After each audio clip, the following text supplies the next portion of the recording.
इस कार्यक्रम के अध्यक्ष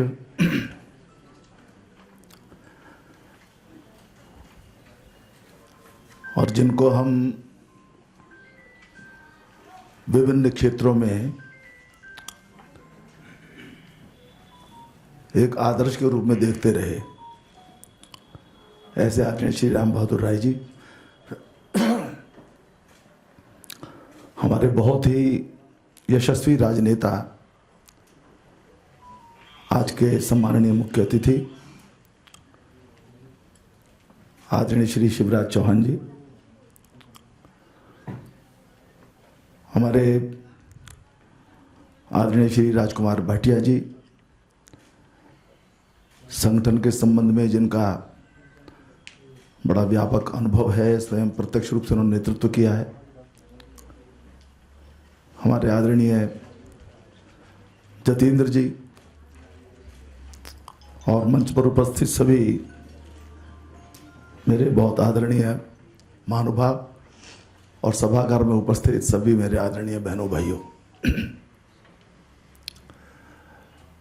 मुझको भी इंदिरा जी की जेल में रहने का सौभाग्य प्राप्त हुआ है।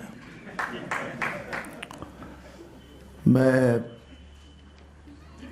इन दिनों वैसे तो संघ का प्रचारक था, तो देखा जाए तो गिरफ्तार होना ये कोई यश की बात नहीं थी। मुझे तो छिप करके रहना था, अंडरग्राउंड काम करना था, लेकिन हो जाता है। तो जुलाई में ही मैं पकड़ लिया गया और पहले DIR में 16 महीने और 5 महीने फिर मीसा में। बड़ा हम लोगों ने इंतज़ाम किया था कि DIR से निकलेंगे तो बाहर कुछ कार्यकर्ता मोटरसाइकिल वगैरह लेकर के आ गए थे, वो बाहर निकल जाएं एक बार तो लेकर के भाग जाएंगे हम, लेकिन डोडी में उन्होंने मीसा सर्व कर दिया और उन्हें फिर बरेली सेंट्रल जेल भेज दिया।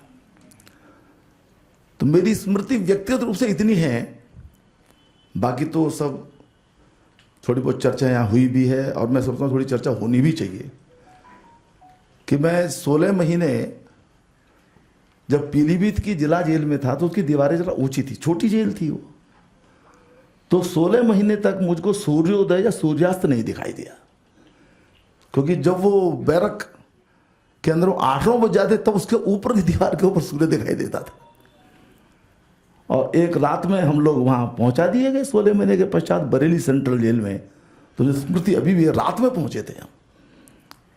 सवेरा जब हुआ उठे तो सेंट्रल जेल बड़ी होती है, बरेली सेंट्रल जेल काफ़ी बड़ी थी, तो जाड़े का नवंबर का महीना था, ओस की बिंदु पौधों पर दिख रहे थे, उसमें सूर्य की किरणें मैंने 16 महीने बाद देखी, मैं थोड़ा भावुक हुआ भाई।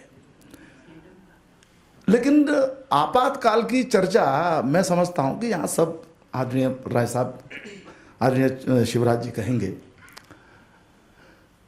लेकिन दो दृष्टि से बहुत महत्वपूर्ण है ये, मेमोरी में से गायब हो रहा है वो। एक तो ये कि अपना शासन बचाने के लिए किस प्रकार से संवैधानिक व्यवस्थाओं का दुरुपयोग किया गया, संविधान में से ही गुंजाइश निकाली सिद्धार्थ शंकर रे ने,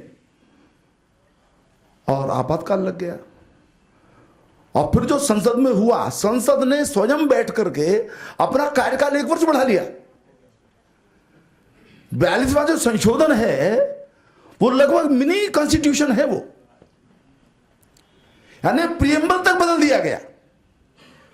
और प्रियम्बल को बदलने का इसलिए बड़ा भारी उसका एक महत्व है कि सेक्युलरिज्म के ऊपर, समाज सोशलिज्म के ऊपर संविधान सभा ने प्रचुर मात्रा में विचार विमर्श किया था, और दोनों शब्दों को संविधान में रखने की, प्रियम्बल में रखने की आवश्यकता नहीं है। जो हमने कहा है हम भारत के लोग, और जो सारा जो विवरण उसका है उसके अंदर ये भाव आ जाते हैं, इसलिए उसको नहीं रखा गया था। परंतु प्रियम्बल को इसलिए बदला गया ताकि अपने वोट बैंक को खुश करने की दृष्टि से इन शब्दों का उपयोग हो सके। और ये बड़ा भारी अपराध किया है कि संविधान का उपयोग अपने दलीय हित को प्राप्त करने की दृष्टि से किया गया। ये मतलब एक तो ये कुछ बातें तो ये है जो संविधान को लेकर के जिस प्रकार की उसका उल्लंघन किया गया, उसकी अवमानना की गई। लेकिन साथ ही ये बात भी बहुत महत्वपूर्ण है कि आखिर अपनी कुर्सी बचाने के लिए इस देश में जो मदर ऑफ डेमोक्रेसी है, एकम सद विप्रा बहुधा वदंती मत मुंडे मुंडे मत भिन्ना, जहां पर प्रत्येक प्रकार की वैचारिक स्वतंत्रता है, हमारे बिल्कुल वो इनबिल्ट है हमारे संस्कार के अंदर। वो हमें कहीं बुराई नहीं लगता कोई हमारी बात को काटता है, तो हम सहज भाव से उस विभिन्नता के साथ जीते हैं। लेकिन उस देश के अंदर असहमति को इस क्रूरता के साथ उसको कुचलने की कोशिश हुई। यानी मैं मेरठ का रहने वाला हूं, वहां हमारे प्रदीप कंसल, मैं नाम ले रहा हूं, नाखून उसके उखाड़ लिए गए। इन बात का जिक्र होना जरूरी है कि आखिर ऐसी क्या बात थी। पीलीभीत के मैं जिला जेल में था, हमारा पूरन गंगवार एक कार्यकर्ता था, शिक्षक था, वो पेड़ से उल्टा लटका करके उसको इतना पिटाई की गई उसकी कि आज तक भी उसकी आंखें सामान्य नहीं है, वो ठीक से देख नहीं सकता है। और मैंने 2 उदाहरण इसलिए सुना है क्योंकि मेरे एकदम से निकट के हैं। ऐसे उदाहरणों की संख्या पूरे देश में है।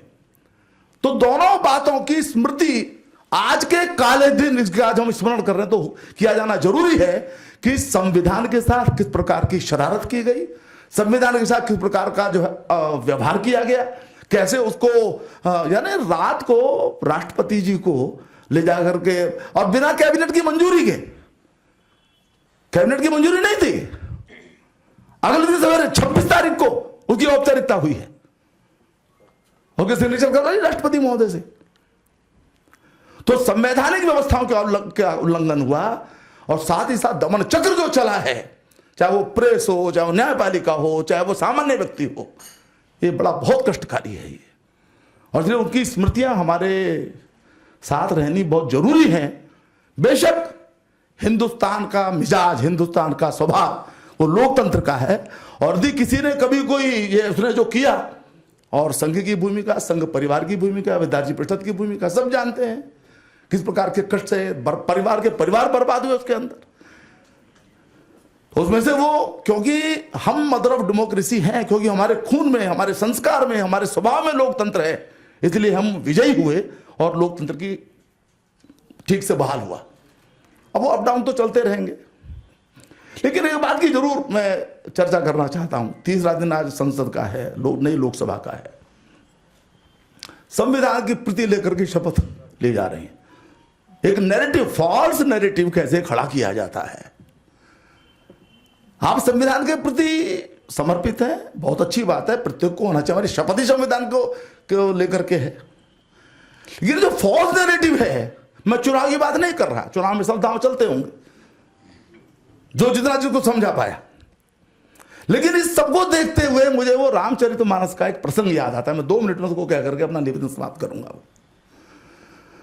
आपने काली नेमी का चरित्र सुना होगा। वो जब लक्ष्मण को मूर्छा हो गई तब संजीवनी लानी थी हनुमान को, हनुमान ही ला सकते थे हनुमान को। कहा गया कि आप लेके आओ जी।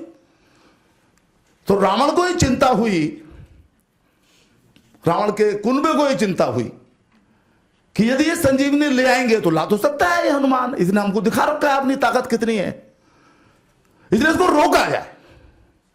और प्रत्यक्ष आमने सामने के युद्ध में तो इसको रोक नहीं सकते, बहुत बलशाली है ये। तो छद्म कुछ किया जाए और देखा कैसे रुक सकता है ये। तो मैंने इसको रास्ते में कहीं राम कथा के माध्यम से इसको डेविएट किया जाए इसको। तो फिर एक काली नेमी नाम का राक्षस था, व्यक्ति था उनकी सेना का, उसको कहा कि तुम आओ और तुम जरा जो उड़ने का रास्ता है उसमें बीच में बैठ करके और कुछ ऐसा करो कि ये घंटे 2 घंटे इसके बर्बाद हो जाए हनुमान के, क्योंकि वो संजीवनी को पहचानने में, लाने में दिक्कत होगी, बस काम खत्म हो जाएगा ये।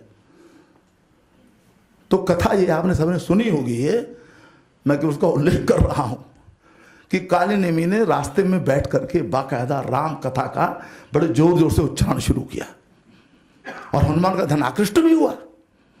हनुमान गए भी वहां पर, लेकिन हनुमान जहां बलशाली है वहां बुद्धिमान भी है। उनको ध्यान में आ गया कि ये क्या कर रहा है। उनको अंततः ध्यान में आ गया कि ये तो जो है मेरे मार्ग में बाधा पैदा करने के लिए यहां पर आया है। और फिर उन्होंने काली नेमी का वध किया। ये जो फास्ट नैरेटिव वाले जो लेकर के संविधान को और दिखा दिखा करके राम नाम जप रहे हैं, ये राम के भक्त नहीं है, संविधान के भक्त नहीं है। ये यहाँ की परंपरा को नष्ट करने वाले, उसको डैमेज करने वाले, उसको नुकसान पहुंचाने वाले काले नेमी है। ये नैरेटिव हमारे ध्यान में रखना चाहिए। और आगे आने वाली चीजें इस नैरेटिव के आधार पर चलने वाली। मोदी जी का नेतृत्व अद्भुत है, लेकिन वो दुनिया के कुछ लोगों को स्वीकार नहीं है। वो सोरोस जैसे लोगों को स्वीकार नहीं है। हमको लगता है कि ये कहां से आ गए, अभी तक तो हम ही चौधरी थे। ऐसी चीजें होंगी। और दुर्भाग्य ये है कि हमारे कुछ लोग वो विदेशों में जाकर के भारत की आलोचना करके इस नैरेटिव को खड़ा करने की कोशिश करते हैं। मैं समझता हूं कि आज के दिन इन बातों का स्मरण करते हुए भी हमें सतर्क रहने की जरूरत है। आपातकाल का एक काला जो दिन था, ये वास्तव में हमको बहुत बड़ी शिक्षा देने वाला है। हमको शिक्षा लेनी है। आपका बहुत बहुत धन्यवाद। जय हिंद, जय भारत।